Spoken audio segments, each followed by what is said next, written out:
So I have a confession to make. I wanted to make this video on Groundhog Day, but because of some outside circumstances, I couldn't. But still, this topic I felt could be used for Valentine's Day. The topic is centered around the film Groundhog Day. While Groundhog Day is considered one of the greatest films of all time, I actually think it's a love story, and I felt it was appropriate to talk about during Valentine's Day.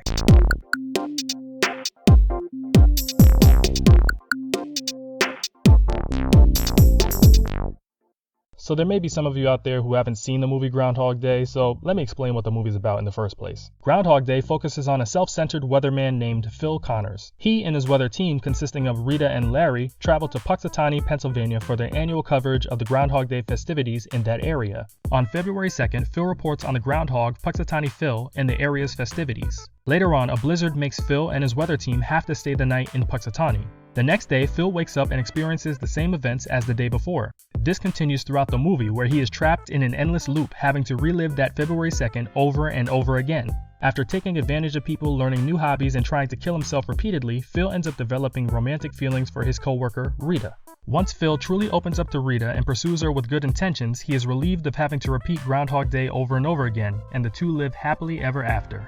See? A love story. But there's one part of this film that I want to talk about specifically, and that's when Phil was first trying to get with Rita. And by that, I mean first trying to have sex with her. In the beginning, after getting to know Rita after a number of days learning about her, February 2nd, repeating over and over and over again, Phil eventually gets her to come to a place he's staying at. So Phil is kissing Rita, putting the moves on her, trying to sleep with her, but Rita's not having it. She's just saying, no, this isn't the right time, I'm not that type of girl. But Phil, knowing that this is the only time he can really do it before repeating the day over again, he's like, I have to try and force the issue now. Phil even tells Rita he loves her in order to get her to sleep with him. This, my friends, is coercion, and where I want to stop talking about the film and actually transition into the topic of importance here. If you try to coerce someone into having sex with you, that in itself is not consent. The topic of consent. Now, with this being Valentine's Day and all, there are going to be a lot of consenting adults out there wanting to get busy for the holiday or the celebration. So what exactly is consent? Well, the definition that I found is consent is an agreement between two individuals to have sexual intercourse. Consent should be freely and clearly communicated. Consent cannot be given by individuals who are underage, under the influence of drugs or alcohol, or asleep or unconscious. Consent can also be taken away at any time.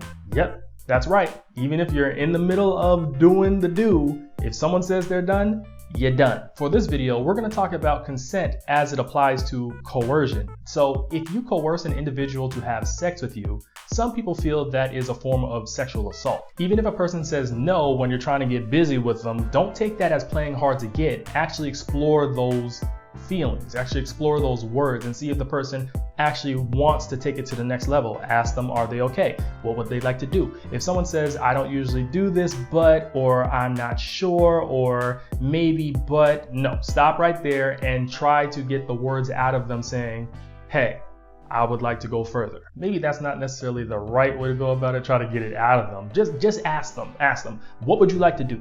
I understand some people may think that kills the mood, but it's better to be safe than sorry. Now, if you're trying to get busy with someone and they're not being as talkative, you have to look at nonverbal cues. And I don't care what anybody says out there.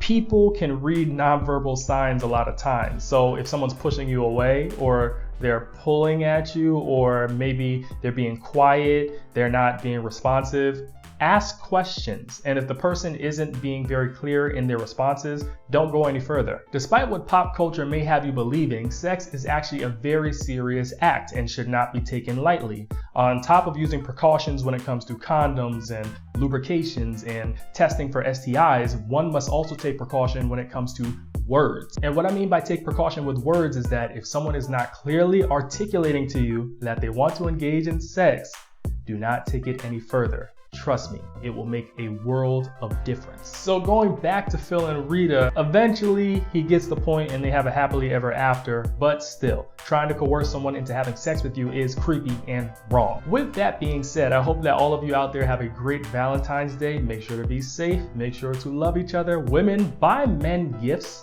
Yeah, just sleeping with somebody, that's not a gift, okay? You can get that any day of the year, okay? We would like gifts. We would like teddy bears and flowers and chocolates. That'd be nice. So let us know what you thought about this video right here. We will see you next time. Make sure to like, comment, and subscribe. Thanks. Chemistry Productions.